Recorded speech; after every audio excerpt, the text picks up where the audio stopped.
ಈ ದಿನದ ಪ್ರಮುಖ 20 ಸುದ್ದಿಯನ್ನು ಕ್ವಿಕ್ ಆಗಿ ನೋಡ್ಕೊಂಬರೋಣ. ರಾಜ್ಯ ರಾಜಕೀಯದಲ್ಲಿ ನವೆಂಬರ್ ಕ್ರಾಂತಿ ಸಂಚಲನ ಸೃಷ್ಟಿಯಾಗಿದೆ. 5 ವರ್ಷ ನಾನೇ ಸಿಎಂ ಅಂತಿದ್ದ ಸಿದ್ದರಾಮಯ್ಯ ಈಗ ಹೈಕಮಾಂಡ್ ಹೇಳಿದ್ರೆ 5 ವರ್ಷ ಸಿಎಂ ಅಂತ ಹೇಳ್ತಿದ್ದಾರೆ.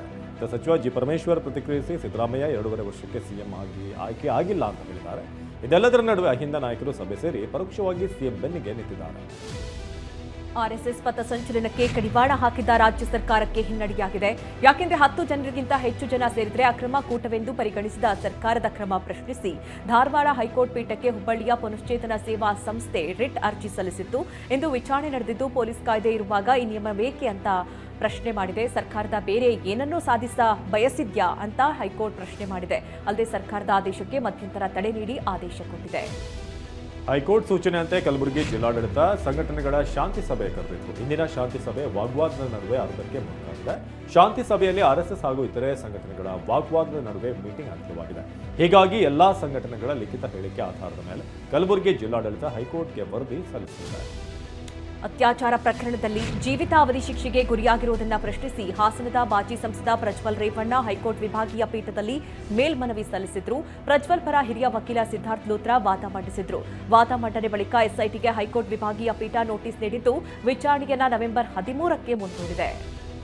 ಬೆಂಗಳೂರಿನಲ್ಲಿ ಬ್ರೆಜಿಲ್ ಮೂಲದ ರೂಪದರ್ಶಿಗೆ ಡೆಲಿವರಿ ಬಾಯ್ ಲೈಂಗಿಕ ಕಿರುಕುಳ ನೀಡಿರುವುದು ತಡವಾಗಿ ಬೆಳಕಿಗೆ ಬಂದಿದೆ. ಅಕ್ಟೋಬರ್ 17ರಂದು Blinkit delivery boy Kumar Rao ಈ ಕೃತ್ಯ ಎಸಗಿದ್ದಾನೆ. ಫುಡ್ ಡೆಲಿವರಿ ಕೊಡಲು ಬಂದಿದ್ದಾಗ ಆರ್ಟಿ ನಗರ ನೆಲೆಸಿರುವಂತಹ ಮಾಡೆಲ್ ನಿವಾಸದಲ್ಲಿ ಈ ಘಟನೆ ಆಗಿದೆ. ಬೆಂಗಳೂರಿನಲ್ಲಿ ಪ್ರೇಯಸಿಗಾಗಿ ಕಳ್ಳತನ, ಪ್ರಿಯಕರ ಈಗ ಪೊಲೀಸರ ಅತಿಥಿಯಾಗಿದ್ದಾರೆ.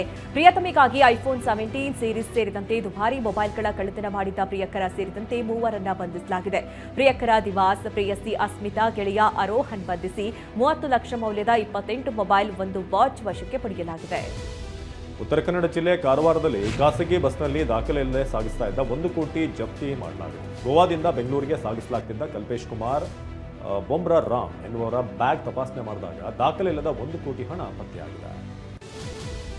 ನಾಗರಹೊಳೆ ಬಂಡೀಪುರ ಹುಲಿ ಸಂರಕ್ಷಿತ ಅರಣ್ಯ ಪ್ರದೇಶವನ್ನು ಪ್ಲಾಸ್ಟಿಕ್ ಮುಕ್ತಗೊಳಿಸಲು ಅರಣ್ಯ ಇಲಾಖೆ ಮುಂದಾಗಿದೆ. ಏಕಬಳಕೆಯ ಪ್ಲಾಸ್ಟಿಕ್ ಕವರ್, ಬಾಟಲ್ ಎಸೆದರೆ ರಾಜ್ಯ ಮಾಲಿನ್ಯ ನಿಯಂತ್ರಣ ಮಂಡಳಿ ದಂಡ ವಿಧಿಸಲಿದೆ. 2 ಹಂತದಲ್ಲಿ ಶೋಧ ನಡೆಸುವಂತಹ ಶೋಧ ವೇಳೆ ಪ್ಲಾಸ್ಟಿಕ್ ಕಂಡು ಬಂದರೆ ದಂಡ ವಿಧಿಸುವುದಕ್ಕೆ ತೀರ್ಮಾನಿಸಲಾಗಿದೆ. ಬಿಹಾರ ವಿಧಾನಸಭಾ ಚುನಾವಣೆ ಪ್ರಚಾರ ಕಾವೇರ್ತಾ ಇದೆ. ನಾಳೆ ಕಾಂಗ್ರೆಸ್ ನಾಯಕ ರಾಹುಲ್ ಗಾಂಧಿ ಪ್ರಚಾರಕ್ಕೆ ಧುಮುಕಲಿದ್ದಾರೆ.